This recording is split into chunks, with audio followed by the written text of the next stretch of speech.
I'm the Career Services Director, and I'm your moderator for today's panel. It's such a pleasure to be the first event in this month-long celebration of Black History. As many of you know, Black History Month is an annual celebration of achievements by African Americans and a time for recognizing our central role in U.S. history. Also known as African American History Month, the celebration grew of Negro History Week, the brainchild of noted historian Carter G. Woodson and other prominent African Americans. Mr. Woodson fervently believed that Black people should be proud of their heritage and that all Americans should understand the largely overlooked achievements of Black Americans. I share Mr. Woodson's belief that our history is American history and it should be told and celebrated. Thank you for joining us today to listen and learn from a panel of various generations of Black women in our community and on our campus. Their experiences in education, advocacy and work, and life balance. Each of our 5 panel members will have the opportunity to introduce themselves, and then we'll get into the discussion. So let's begin. Our first question, please introduce yourself, your name, your title, or your major, what you plan to be when you grew up, or what you're becoming as you continue to grow. And let's go ahead and start off with Dr. Wilson. Mic check, 1, 2, 1, 2. Good afternoon, everyone. My name is Dr. Andrea Wilson. I'm currently the Vice President of Student Services here at MJC. My educational background includes a Bachelor's of Arts degree in News and Public Affairs from Fresno State, a Master's in Education in Educational Leadership and Administration from Sac State, a second Master's in Education in Counseling, in School Counseling and Student Personnel from San Jose State, and a doctorate in Educational Leadership with a focus in Social Justice from Cal State East Bay. So I'm a product of the CSU system with 4 degrees from the CSU, with 4 different CSUs. What I thought I wanted to be when I grew up initially was an attorney, but I felt the need to have to defend my folks all the time. But in high school, I got involved like in the school newspaper, and so that gave me the interest in journalism. So that's why I went into my bachelor's degree in News and Public Affairs with a minor in journalism, because I've always felt the need to share the story. And that's somewhat what I continue to do in my work in advocating for students and sharing their stories. Go ahead. I'm Monica. I'm a student worker here at Pedestrian College. I am majoring in biological sciences.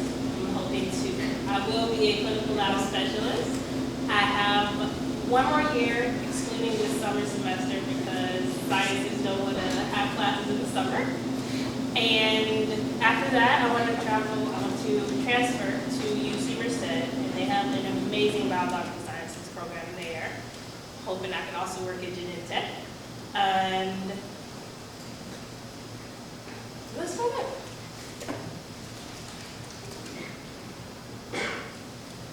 Good afternoon, my name is Tanya Porter, and I am a student here at MJC, and I will be graduating this summer with an AA in General Studies and an AS in Psychology. I will be transferring over to Cal State Stanislaus, where I would like to pursue child psychology or clinical psychology. I haven't really decided. I am also a business owner. I own a catering business called King of Kings Barbecue. Initially, I started in law enforcement. I was a police officer in my early 20s, and I just decided to change my major to counseling because I was counseling people all the time. So I decided why not get paid for doing it. So I changed my career. So. Good afternoon. My name is Wendy Bird, and I'm a proud retiree of Modesto Junior College. It's good to see some of my friends, Denise and Glenn and Ms. Baru, counselor back there. But I was Director of Student Development and Campus Life for MJC and the Yosemite Community College District. I supervise that office right over there, and also the Mary Stuart Rogers Student Center. So first of all, let me say, it feels so good to be back on campus. And under the student leaders that I was advisor to for 11 years, advisor to ASFJC, we also put on many different activities in this particular room. I'm still trying to figure out what I want to be when I grow up, but I did get an associate's degree from Toledo Community College at that time. I got a bachelor's degree from Cameron University in Lawton, Oklahoma, and a master's degree from Cameron University in Lawton, Oklahoma. I was actually the first African American to graduate from the master's program here. And so, you know, again, on this journey of life, still trying to figure out where my place is and what I want to be. Good afternoon, I'm Dr. Bonnie Hunt, and I am currently the program director for the respiratory care program, which has both an associate's degree and a bachelor's degree we are offering. So we were one of the first community colleges, one of the first 15 to have a bachelor's degree, so to go to MJC, right? I have an associate's degree in respiratory care, which I received from Loma Linda University, and then went to get my bachelor's degree in finance and economics at Sac State, a master's degree in public administration at Stanislaus, and then a doctorate in educational leadership at Cal State Stanislaus. So, and been here since 2009 after retiring 30 years from St. Joseph's.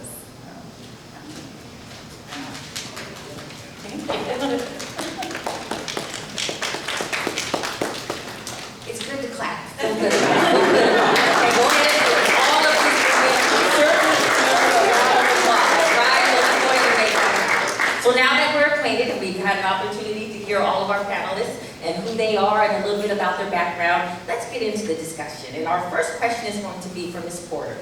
What would you tell your 20-something or your younger self? When I was in my 20s, I was a little wild.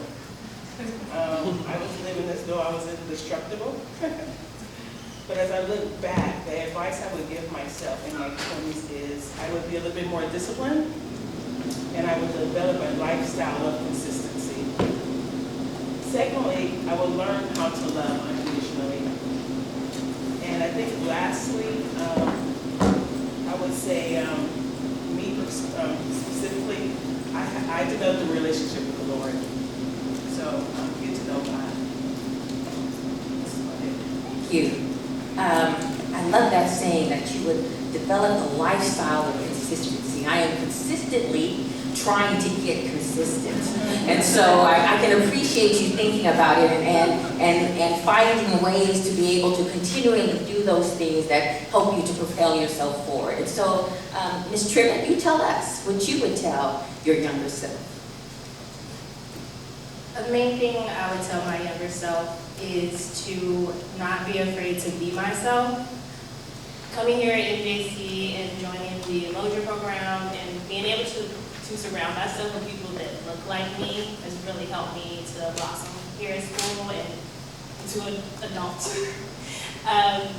And at home, I'm not, how can I say it?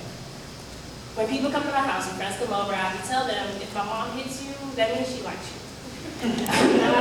I know my mom loves me, but my family can be very aggressive. And I'm more like my dad, and he's loving and caring. And I don't get that at home, and I need it. And I can find that here where I work and with my friends that I've made in my community here.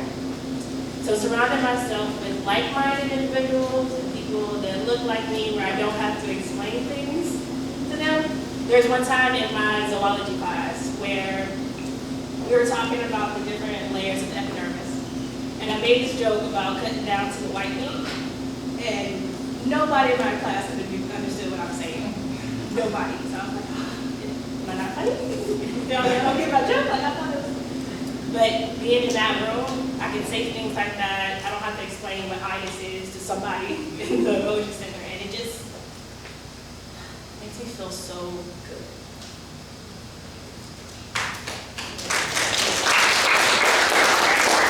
I love that. And I love the idea of not being afraid, right?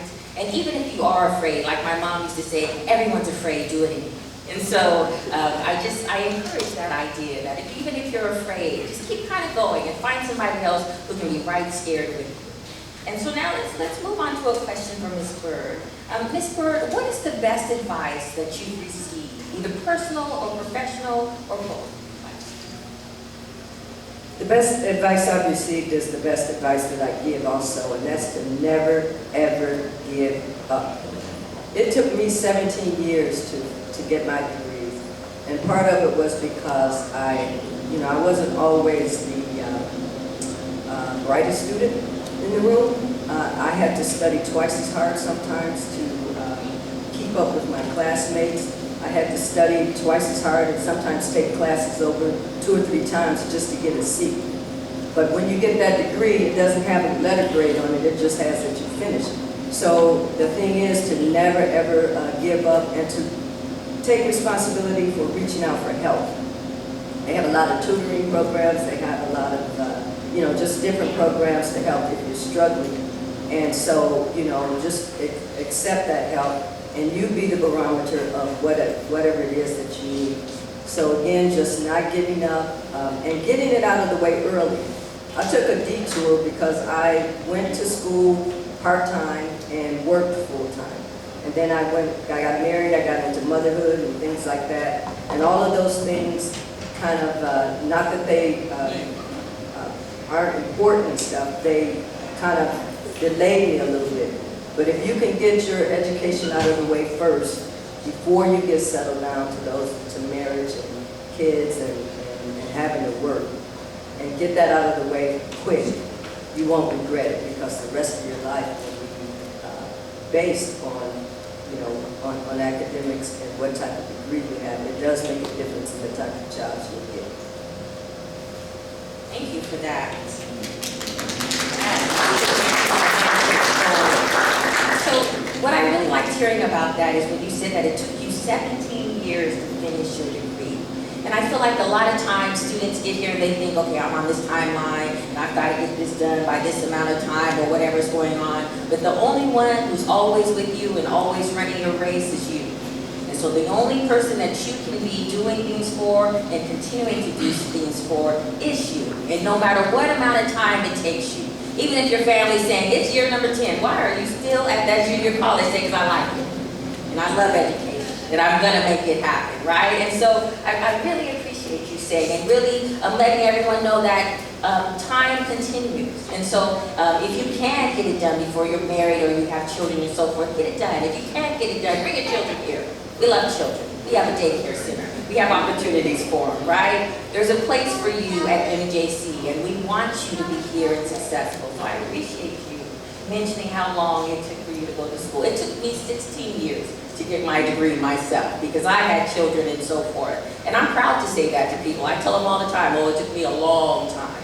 My children were at my graduation with shirts on saying, yay, Mom. I was like, I know you see me. I see me too. So you be proud. Bring your children, let them grow up with you. It's a wonderful thing to do. And just thinking about those kind of different things that kind of put you off your game or whatever else that's happening. We've all been through a lot these last couple of years. And one of the things that I've noticed is that we've had to deal with a lot of change and different things that have taken place. And so this next question is going to go to Dr. Wilson. And that question is, how do you lead in a time of crisis and in a time of achievement? In a time of crisis, very calmly, very methodically.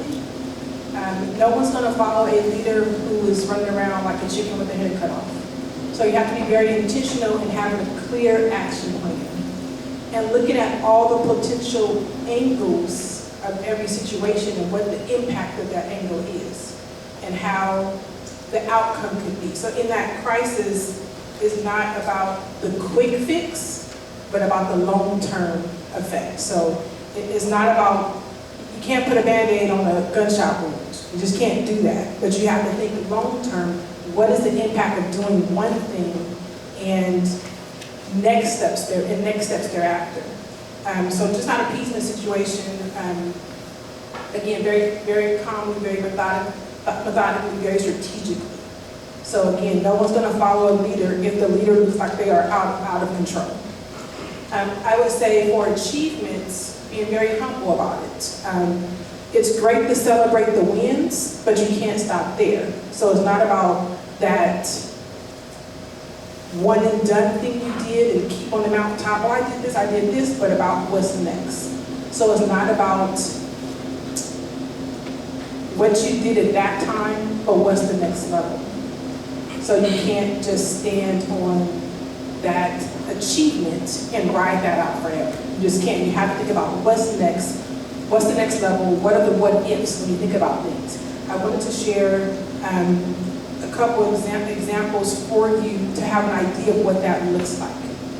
We have a Rise Up Center. It's great. We have a beautiful space. We got it, but it's not enough. So until we have an LGBTQ center, until we have an advocacy center, until we have those other spaces for our students, then is the next level. See what I'm saying? So we can't just stop at that one win, but what's the next thing we have to do? Okay? So advocacy center, LGBTQ space, thinking about those type of things. Also, another example of Flow. Some of you may have just saw Flow out there, free lunch on Wednesday. Great program, excellent program. But what if I need free lunch on Friday? What if I need free breakfast on Tuesday? What if I'm not on campus on Wednesdays? How can I still get free access to a lunch or to a voucher when I'm not here? So think about what is the potential next levels. What if we had ID cards that we can load meals on for students to use at their convenience when they need it? So think about all those things and what the impacts are. It's great, but thinking about students in a line, and what if you're in that line and vouchers run out? What if you're in that line and what if you're watching the line and you have a stigma or have too much pride of, I don't want to get in that line for people to see that I need food. So you have to think about all the angles in every situation, and number one, how you can improve it and make it better, and how you can make it accessible for all. So that's how I kind of view achievements. They're great at that time, but it's about what's the next level. I have to say, and I have to, before I even make a comment on all the things that you said, I've been a professional for many years. I'm not going to tell you how many, because I know I look good for my age, and I don't want to throw you off. But I've been a professional for many years, and this is the first time that I've been led by an executive director who's an African-American woman, right? And I truly, let's give a clap for that.